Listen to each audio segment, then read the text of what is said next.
It's no longer news. The president got re-elected, but what should be on the front burner for his second term? What should be prioritized? And INEC talks tough. Yes, they're planning to prosecute vote buyers. This is Plus Politics, and I'm Mary Anna Cohn.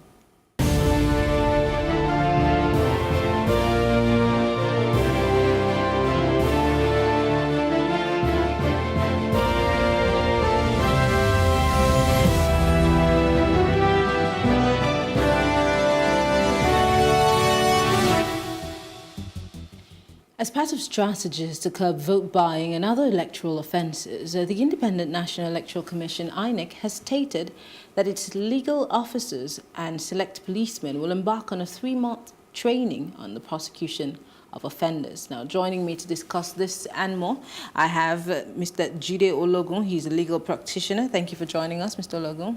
Thank you.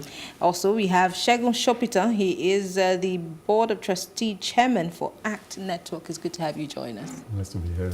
All right. So, of course, INEC is talking tough, and they actually are proposing a 3-year jail term, for vote buying. The question, again, as we always ask, is vote buying does not necessarily start or happen at polling centers. So where will INEC start this prosecution process? And they've told us that they're going to have police officers and their legal team do this. So I'll start with you, Mr. Ologun. How is this going to work? I think if we are serious about it, by now we should have some in jail, because the most recent election was marked by massive vote buying and different kinds of electoral irregularities. But as usual, we overlook these aspects. You talk about elections. We have the legal framework. You have the Constitution of Nigeria 1999 as amended. You have the Electoral Act of 2010 as amended. You have the rules and regulations of INEC herself. And under the Act, we have about 15 electoral offenses with varying penalties that have been prescribed. When the president came out to say that those who snatch ballot boxes should be ruthlessly dealt with and that they may pay with their lives, there is already a penalty for snatching ballot box, which is about 24 months imprisonment. But the question is why is it not working? If we have this caveat in the Constitution, we don't necessarily have to have the #1 person saying or spitting fire for it to be done. So why isn't it working? It's what I'm saying. It's one thing for you to make laws, another thing for you to implement the law. And all right, this is where the executive comes in, because when you are talking about the penalties, it has to follow a conviction. And the law states that an accused person is presumed innocent until the case is proved beyond all reasonable doubt. So how many cases have we prosecuted? Because in the criminal justice value chain, you must have a thorough investigation, diligent prosecution, and a committed judiciary. But we've had instances where people are caught red-handed, snatching ballot boxes, getting involved in electoral irregularities. But we are quick also not to pay attention to the fact that these players are not playing in isolation. They are sponsored by the influential who have deep political interests and can suppress the implementation of the laws, which is a critical issue that we have in the country. If not, during the last elections, people came out with videos of underage voting, multiple voting, ballot boxes snatching, and different kinds of offenses. And again, about 323 suspects were allegedly arrested. But as of today, how many of them are going through the mill of criminal justice? And when you have laws that you don't implement, it's as bad as you don't have law. So saying that we are now going to work on having about 3 years jail time or 500,000 naira as fine, which on conviction, you may be liable to the two. Already in the laws we have, it ranges between 6 months and like 3 years for, it depends on the category of offense. And shockingly, 100,000 naira fine. And the enormous resources that are available to some of these politicians. So these are the critical issues we have. And I think beyond all this, we should be looking at how we can sanitize the governance structure of this country in a way that we minimize vote buying and selling. I'll come back. I'll come back to that. I need you to put a pin on it. Let's go to the release by INEC. Apparently, at the event, INEC had a meeting. It was the 9th forum of the Anti-Corruption Situation Room, which was organized by Human and Environmental Development Agenda HIDA with INEC. Now, the INEC boss, Professor Mahmood, had tasked the National Assembly to accelerate work on the Electoral Offences Commission Bill 1. He explained that that way there would be a separate agency saddled with the investigation and prosecution of electoral offences and offenders. He also said that the National Assembly should isolate vote buying and selling and properly define it. How does this also go back to the issue? How does it deal with the issue? Yes, I get the first part, but isolating it on its own, how does it? Because again, like he said, most of these politicians have the wherewithal to sink or dive some of these issues, hence the reason why they never follow through. So taking the issue to the National Assembly, how do we impress upon them to make this happen? I think it's, as usual, a very lazy response to national issues. I've always said that governments across board in Nigeria, whether, if we still have government at the local government level, we don't know. In some states, yes. Not all states anymore. Right from the local government to the state government, right to the federal, tend to relate with issues based on the path of least resistance, right? So the problem is not about laws. Like he said, we've got enough laws to deal with this issue. The problem is implementation of those laws and ensuring that there is a consequence for bad behavior. Now, why don't we have that? You asked earlier, and he's already alluded to the reason. The people that perpetrate these crimes are part of a network, and that network includes the people that should arrest, the people that should try, everybody, the operators of the election itself are also a part of that network. There is no politician, there is no guy, party agent that goes out on election day to buy votes that's acting on his own in isolation.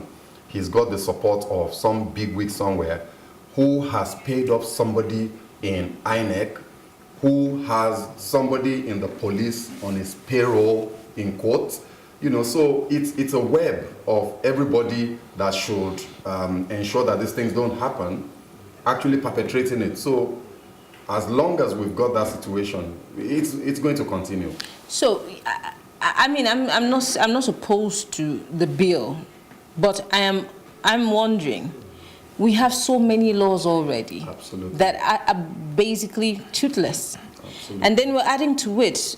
Of course, INEC has already gone beyond that to say, look, let's make this the fee for the fine to be stiffer, at least 500,000, which is still chicken change to some people. But aside from, just making these laws, how do we get the people? How do we impress upon them? I'm still asking that question.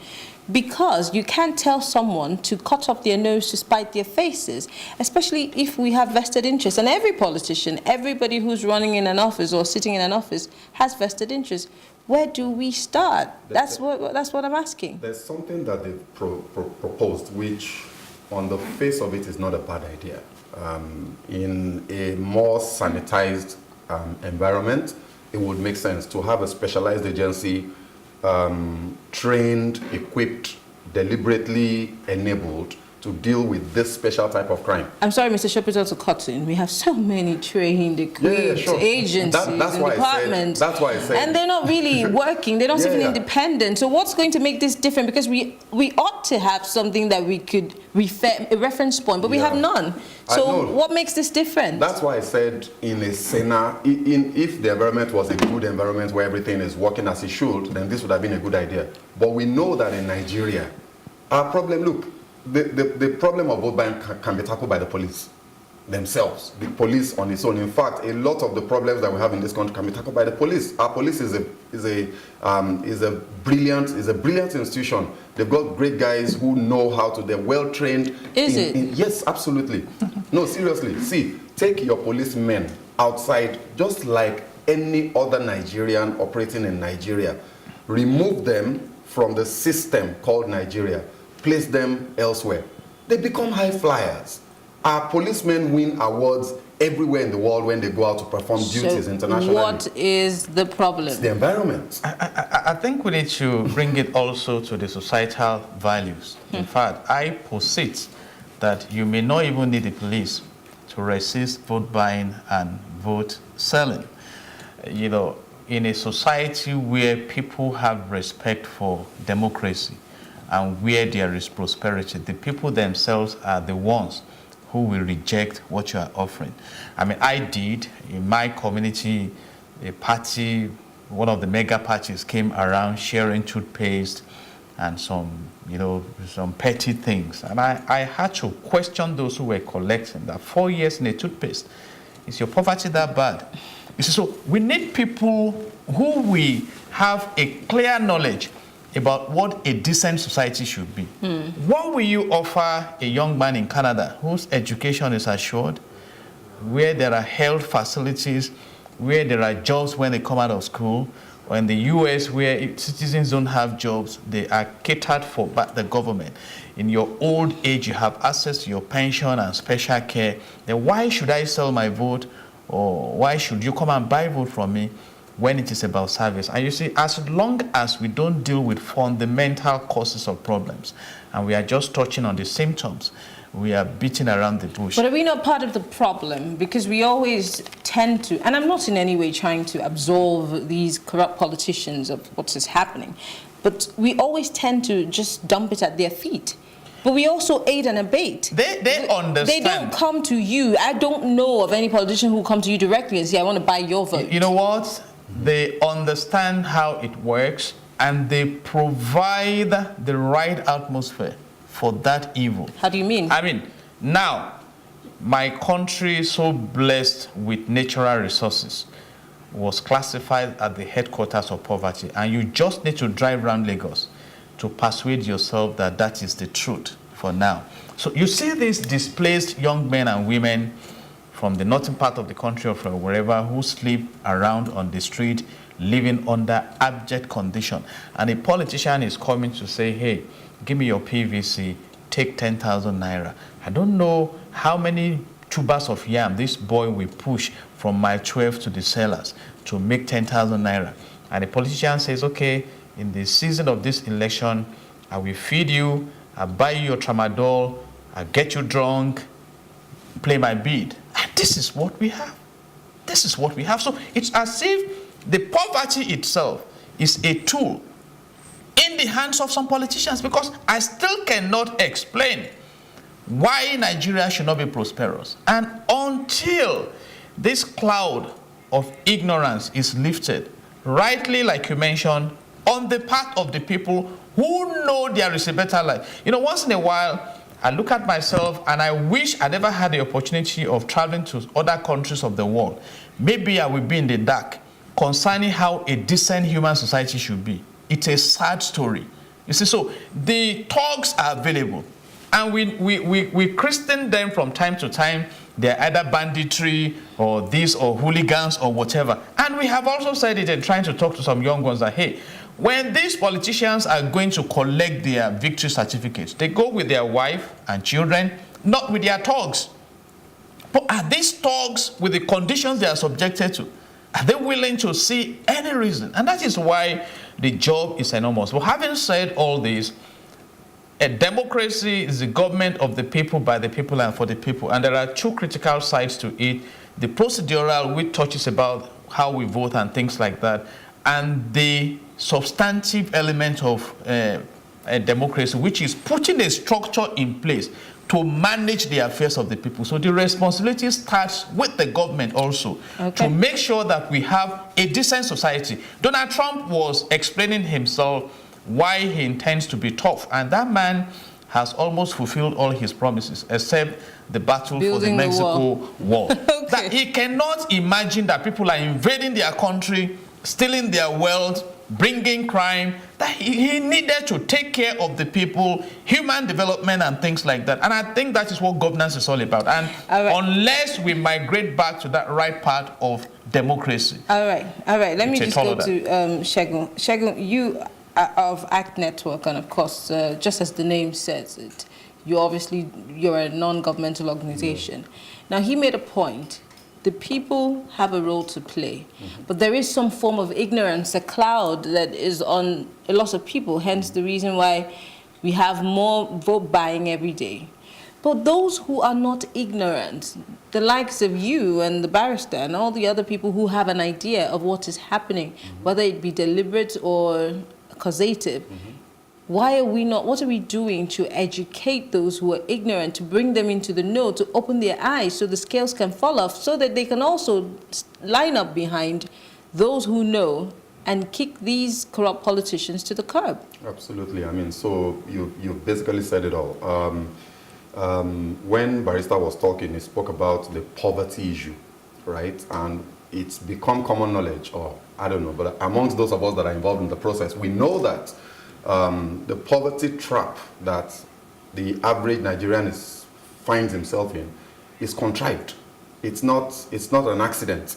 It's a deliberate system to ensure that the people who are supposed to be involved in governance cannot. Not because they don't want to, but they cannot because they're too busy trying to survive. They're too busy. The average guy who leaves university doesn't have a job. He's busy trying to eat the next meal, right? So if he's preoccupied with the basic necessities of life, just survival, how will he get engaged? Now, there is no society that works that does not have an engaged citizen. It's impossible. You cannot have good governance without citizens pushing the government to do the things that will make the society run.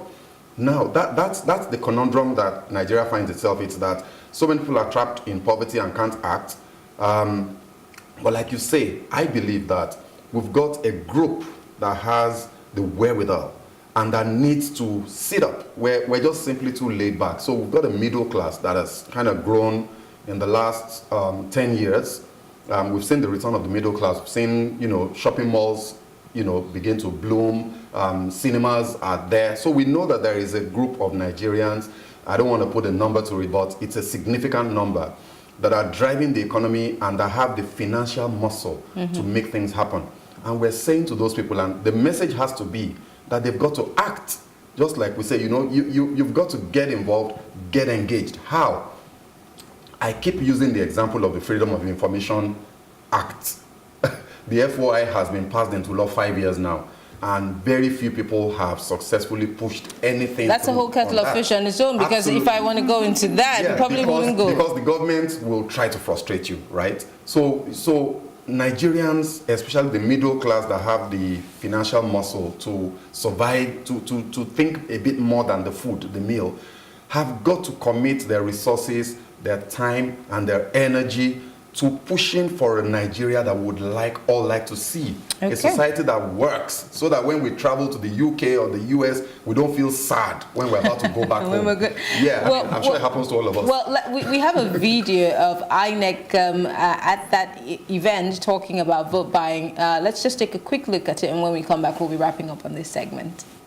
Urge that the Nigerian Bar Association and the civil society groups and organizations should come and collaborate with the Independent National Electoral Commission in the prosecution of electoral offences and electoral offenders, pending when we have a separate agency that will handle this matter in a much more organized, in a much more professional manner.